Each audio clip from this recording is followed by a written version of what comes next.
Hello students, we are on chapter number 10 है ना। क्या था नेम चैप्टर नंबर 10 का? Reproduction in plants.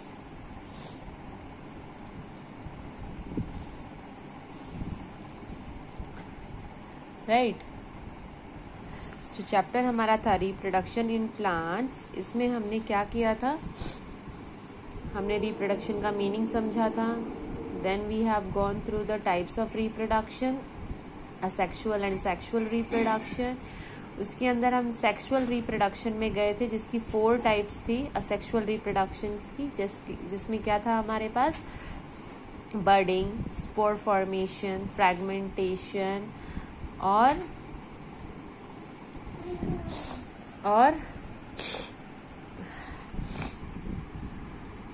and the fourth one was the binary fission. Right. Today we will do the vegetative reproduction. अब हम एक और types की रिप्रोडक्शन करेंगे, जिसको हम क्या बोलते हैं? Vegetative reproduction. ये भी असेक्सुअल टाइप की ही है। मीन्स इसमें हमें मेल और फीमेल सेल दोनों की जरूरत नहीं पड़ती, एक ही प्लांट इनफ है उसमें से रिप्रोडक्शन करने के लिए। ठीक है, रिप्रोड्यूस करने के लिए। राइट। ये भी लोअर प्लांट्स में ही होता है बेसिकली, जो अपने आप को डिटैच कर लेते हैं, अलग कर लेते हैं ना। फिर पेरेंट बॉडी से वो अपने आप को अलग कर लेते हैं। राइट। अब इसके अंदर क्या होगा? वेजिटेटिव रिप्रोडक्शन के अंदर हम यूज करेंगे वेजिटेटिव पार्ट्स का, प्लांट्स के वेजिटेटिव पार्ट्स, और उनकी हेल्प से हम एक न्यू प्लांट को ग्रो करेंगे। इसीलिए हम इसको क्या बोलते हैं? Vegetative reproduction. Right. That's why we call it as a vegetative reproduction.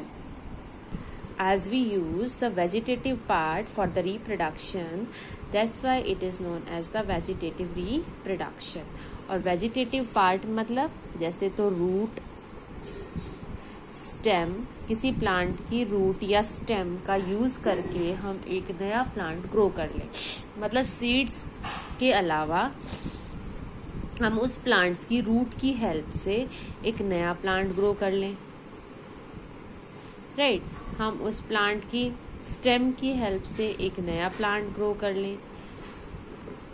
that is known as the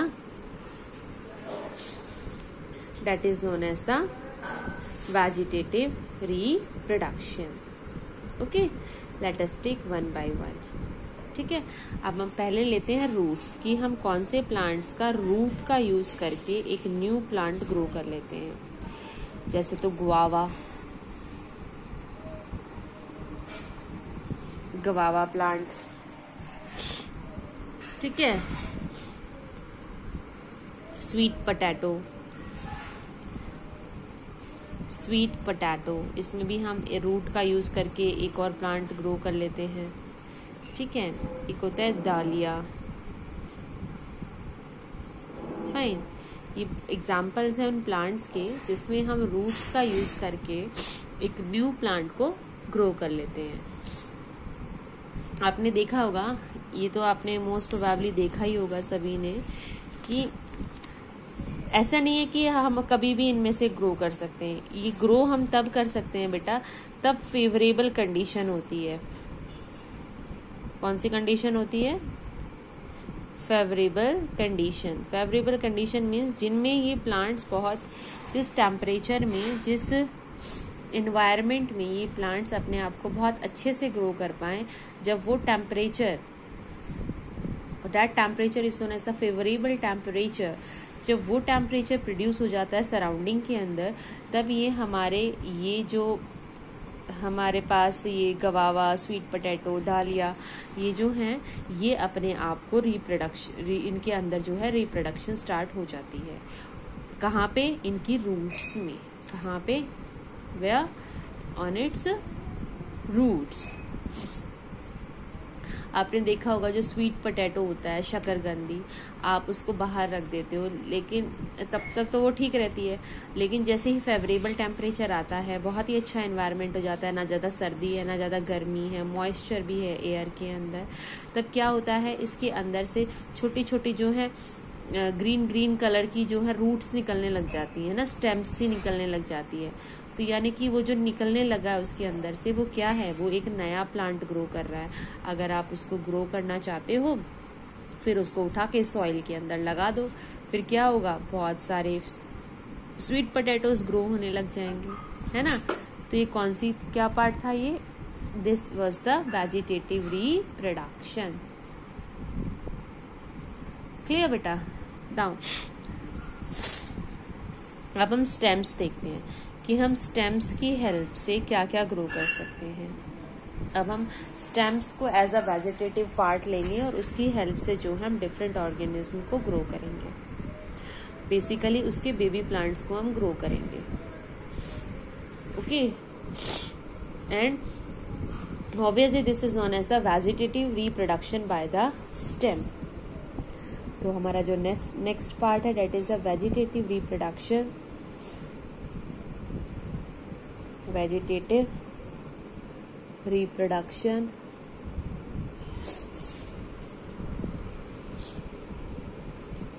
so that is known as the vegetative reproduction by stems. okay, इसके अंदर जो फर्स्ट पार्ट है डेट इज द ट्यूबर।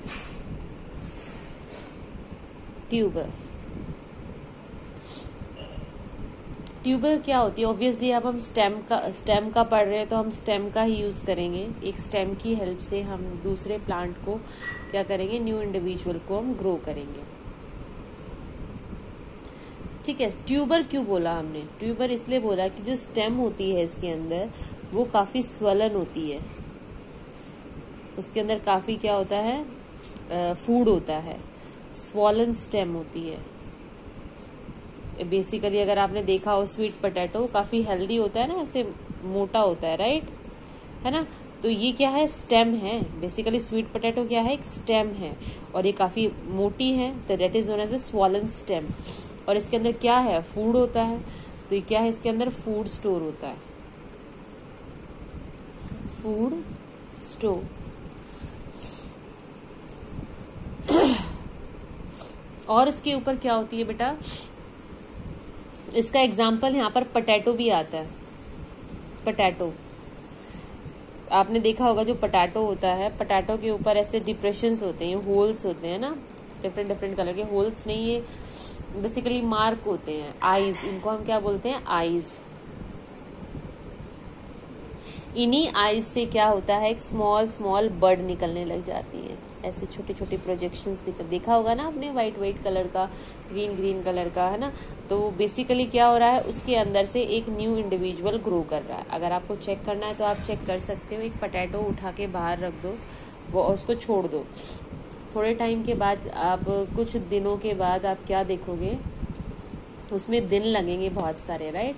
कुछ दिनों के बाद आपको क्या नजर आएगा, ऐसे ऐसे ग्रो करने लग जाएंगे उसके अंदर से।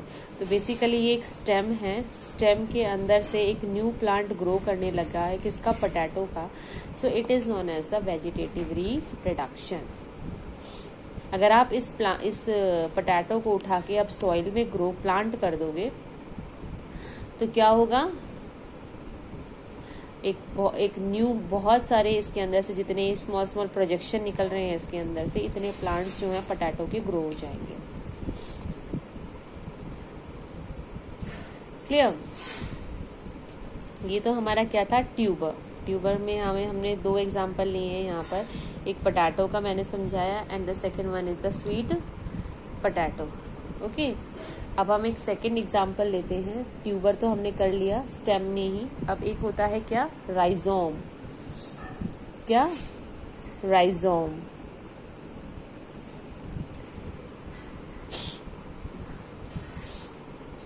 राइजोम क्या होता है, एक अंडरग्राउंड फ्लैशी स्टेम होती है जो अपने अंदर फूड को स्टोर करता है।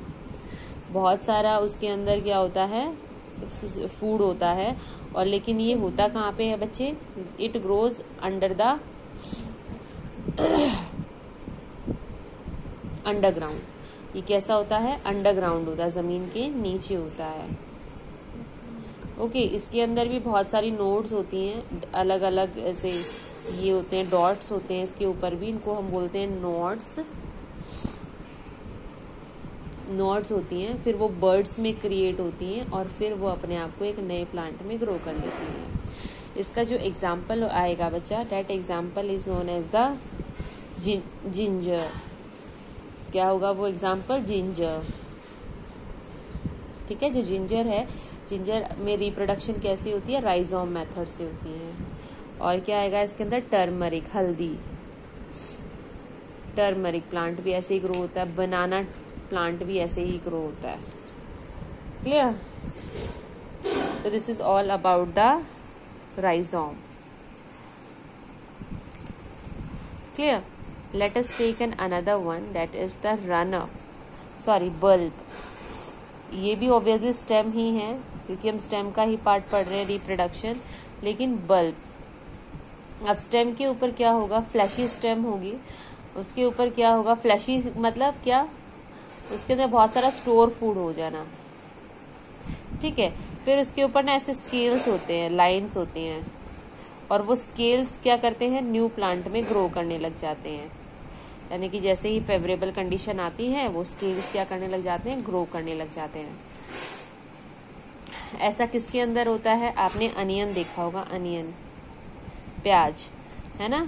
जैसे ये अनियन है तो ये ऊपर से ऐसे ग्रो करने लग जाती है, ऐसे नीचे से ग्रो करने लग जाती है, right? So this is an example of the bulb.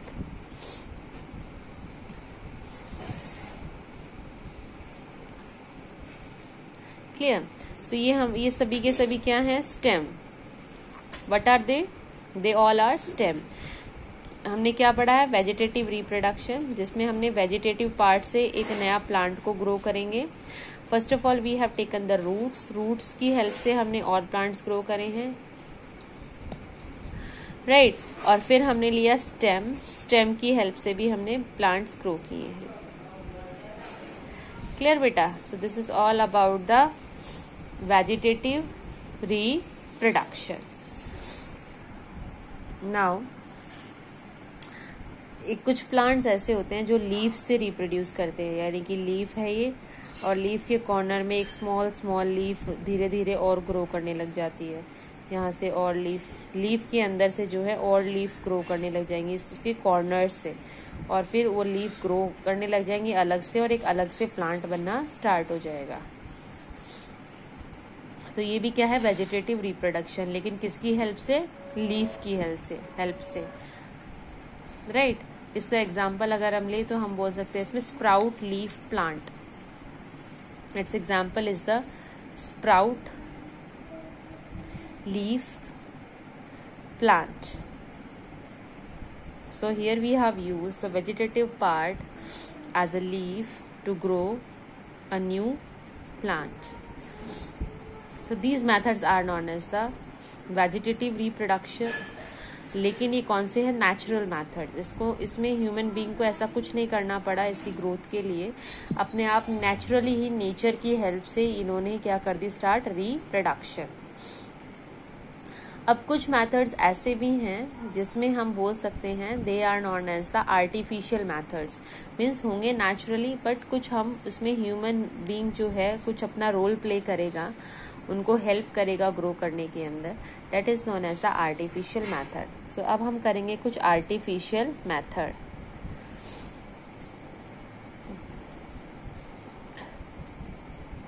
Artificial methods, okay. इसमें हमारा फर्स्ट आता है कटिंग। अब हम सभी को पता है कि जो रोज है, रोज प्लांट में अगर हम रोज की स्टेम को तोड़कर रूट में लगा दें, आई मीन सॉइल में प्लांट कर दें, तो एक नया रोज प्लांट ग्रो होने लग जाता है ना। लेकिन प्रॉब्लम क्या है? हमको तोड़ना पड़ेगा, है ना। बाय नेचर ऐसा नहीं होता है, वो हमें खुद उसको तोड़ना पड़ेगा, फिर उसको लगाना पड़ेगा, then it will start growing. तो इसीलिए मेथड क्या हो जाता है बेटा, आर्टिफिशियल। क्यों? क्योंकि इसमें ह्यूमन बीइंग ने हेल्प की है। ह्यूमन बीइंग क्या करेगा, स्टेम को कट करेगा। कटिंग मेथड में क्या होता है, स्टेम को कट करते हैं और उसको प्लांट कर देते हैं, किसके अंदर, सॉइल के अंदर, और फिर एक नया प्लांट ग्रो करने लग जाएगा। इसके एग्जाम्पल्स क्या हो सकते हैं हमारे, रोज, शुगर केन, कैक्टस, ये सारे किसके एग्जाम्पल्स हैं बच्चा, कटिंग के। आर्टिफिशियल मेथड्स में कटिंग का जो एग्जाम्पल्स हैं, they are the rose, bougainvillea, sugar cane, cactus.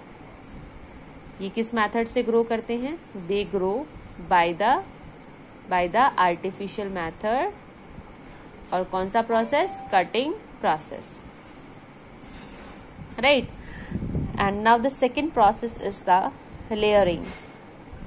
क्या होगा, लेयरिंग।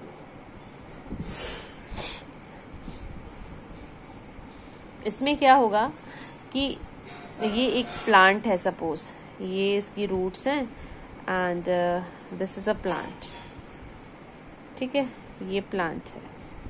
नाउ व्हाट हैपन, जो ये एक स्टेम है, ये एक स्टेम जो है वो ग्राउंड को ऐसे टच कर जाएगी, ठीक है, और यहाँ से जैसे ही ये स्टेम ग्राउंड को टच करेगी तो फिर से यहाँ से स्टेम की रूट्स आ जाएंगी और यहाँ पर एक नया प्लांट ग्रो करने लग जाएगा। तो बेसिकली क्या हुआ, जैसे ही स्टेम नीचे की तरफ टच होती है तो हम ह्यूमन बींग्स क्या करेंगे, इसके ऊपर सॉइल डाल देंगे, मिट्टी डाल देंगे। अब डालने के बाद क्या होगा, ये स्टेम जो है इसके रूट्स निकल आएंगे यहाँ पर और एक नया प्लांट, बेबी प्लांट जो है ग्रो हो जाएगा, right. This method is known as the layering. कौन सा मेथड है ये आपका, this is known as the layering method, जिसमें एक स्टेम की हेल्प से हम क्या करेंगे, एक न्यू प्लांट को ग्रो कर लेंगे। ओके, ऐसा किस में होता है, ऐसा होता है जैस्मिन के प्लांट में, स्ट्रॉबेरी और बहुत सारे बॉगनविलास में भी ऐसा एग्जाम्पल हम कंसीडर कर सकते हैं। वो भी क्या होते हैं, वो भी ऐसे ही ग्रो करते हैं। Clear. Now the next one is the grafting. अब इसको बहुत ही ध्यान से हम समझेंगे, ग्राफ्टिंग क्या होता है। एक और हमारे पास मेथड है artificial method, that is known as the grafting. इसमें तो कंप्लीट रोल जो है वो ह्यूमन बीइंग का ही है।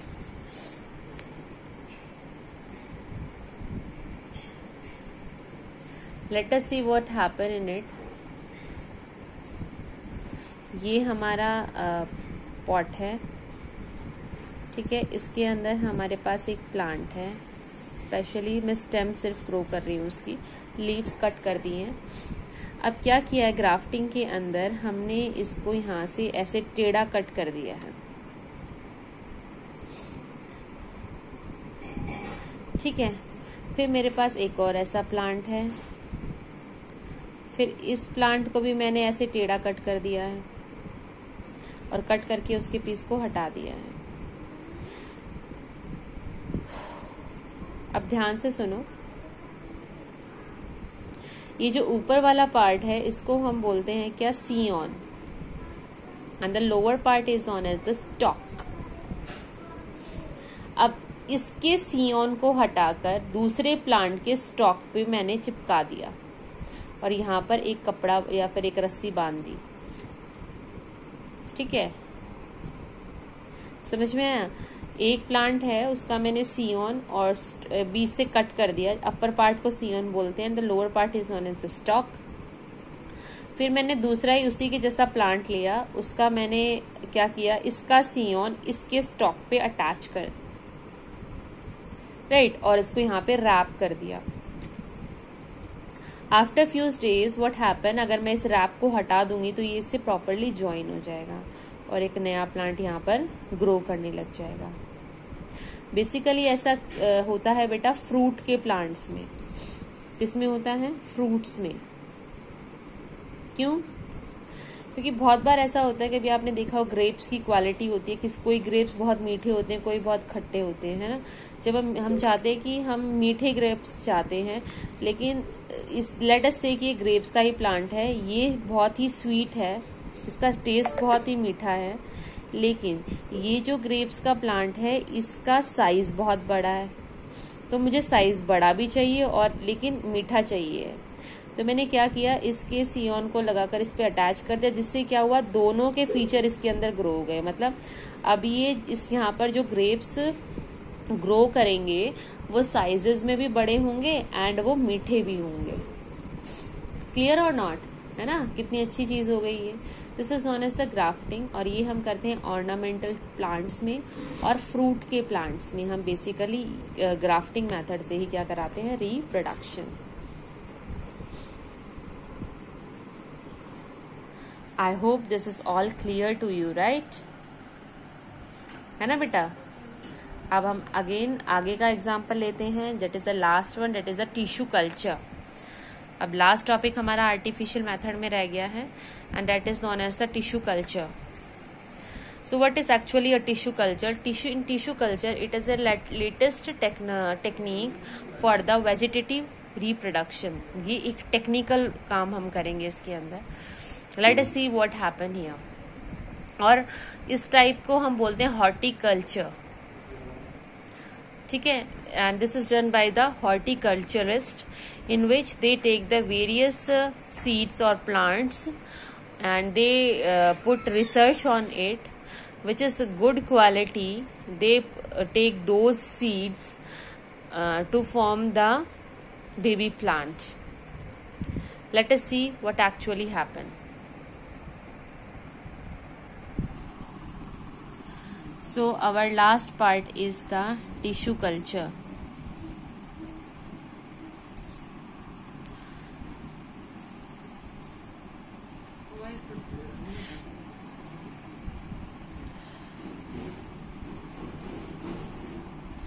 Tissue culture.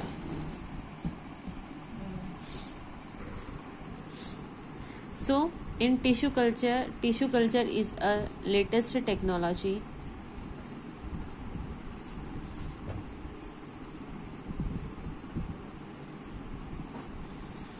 ठीक है, क्या है ये, एक लेटेस्ट टेक्नोलॉजी है जिसमें व्हाट हैपन, जिसमें हम वेजिटेटिव प्रोपगेशन कराते हैं कि मतलब we have taken some plants, parts of plants, हमने कुछ पार्ट्स ले लिए हैं प्लांट्स के, और फिर then we starting the reproduction. फिर उसके अंदर जो सैपलिंग्स प्रोड्यूस होते हैं उनको हम क्या करते हैं, मॉइस्ट सॉइल के अंदर ग्रो करा देते हैं। मॉइस्ट सॉइल के अंदर ग्रो कराएंगे तब हम उनको, and they will started growing into the new individual, और उनमें जो है वो न्यू प्लांट जो है ग्रो करने लग जाएंगे। तो हमने ये टेक्निक की क्यों? Basically this technique is useful for if you want a plant disease free plants. अगर हम चाहते हैं, क्योंकि हमने सैपलिंग्स ग्रो कराई, अगर उन सैपलिंग्स के अंदर कुछ बीमारी लग जाती है तो हम उनको मॉइस्ट सॉइल में नहीं डालेंगे, जो हेल्दी सैपलिंग्स होंगी हम उन्हीं को ग्रो करेंगे, राइट। तो this is known as the tissue culture. Clear? Now what are the advantages of vegetative reproduction? हमने वेजिटेटिव रिप्रोडक्शन पढ़ा है अभी। So what are its advantages? हमने इससे मतलब क्या सीखा, what we have learn from it? ये मेथड क्या है, काफी सिंपल है, इसमें लेस टाइम, बहुत ही कम टाइम लगता है, इतना एक्सपेंसिव भी नहीं है, और प्लांट जो है कम टाइम में ग्रो हो जाते हैं, राइट। और कुछ प्लांट्स ऐसे होते हैं जिसके अंदर सीड्स ही नहीं होती, जैसे कैक्टस है, कैक्टस के अंदर तो सीड्स ही नहीं होती, तो अगर हमें एक अलग से कैक्टस प्लांट चाहिए तो हम कैसे ग्रो करेंगे? We can not grow from it, right. Jasmine plant, अब जैस्मिन प्लांट के अंदर सीड ही नहीं होती है, अगर हमें और प्लांट ग्रो करना हो तो हम कैसे करेंगे, right. So these are known as the, ये हमारे ड्रॉबैक्स हैं। और यानी कि हम जो प्लांट सीडलेस होते हैं, जिन प्लांट्स के पास सीड भी नहीं होती है, उन प्लांट्स को भी हम न्यू प्लांट्स में, उनके भी हम बेबी प्लांट्स को ग्रो कर सकते हैं, उनके अंदर भी हम रिप्रोडक्शन कर सकते हैं। राइट। और इसके अंदर हम क्या कर सकते हैं, वी कैन डू द, हम जो पेरेंट प्लांट है उसकी बहुत सारी आइडेंटिकल कॉपीज हम ग्रो कर सकते हैं। एक प्लांट की हम बहुत सारे प्लांट्स, एक प्लांट से सिंगल प्लांट ग्रो ना करके बहुत सारे प्लांट्स हम इजीली ग्रो कर सकते हैं। अब कुछ प्लांट्स होते हैं like the banana, sugarcane, और हमारे स्वीट पोटैटो, रोज, जैस्मिन, ये जो है सीड्स के साथ प्रोड्यूस नहीं कर सकते हैं, राइट। इनके अंदर सीड्स नहीं होती हैं, तो हम इनको ग्रो कर सकते हैं by these methods which are the vegetative reproduction. Clear? So we have done two here vegetative reproduction, और ये किसका पार्ट था, असेक्सुअल रिप्रोडक्शन, यानी कि असेक्सुअल रिप्रोडक्शन के ऑल जितने भी पार्ट्स थे we have done. In our next video we will do the sexual reproduction, in which we will see, consider some examples, and we will see how sexually reproduction can be done in the various plants, right. Till then, keep on revising the things, whatever I have done in today's video, just revise it, read it from the book, and try to do inert question answers from the book. And as usual, if you face any doubt, you can ask me in the Zoom class. Thank you so much for watching this video.